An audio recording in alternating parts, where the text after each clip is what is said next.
Hold it.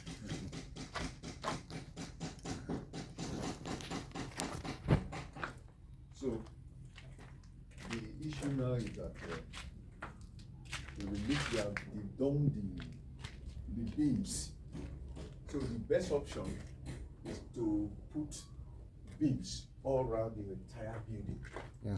All around the entire building, because from the design, when I look at it, we have to try to ensure that the thing goes up, because it is not wise the deck is sit on top of the hollow blocks. So that is the reason why now we are putting the beams. We are not trying to beam it round.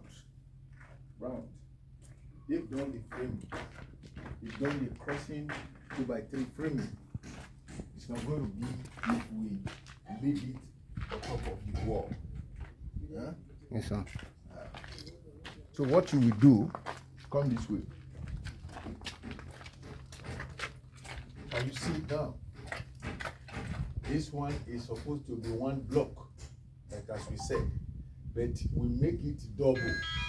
So let it rest on top of the double beam. Wow.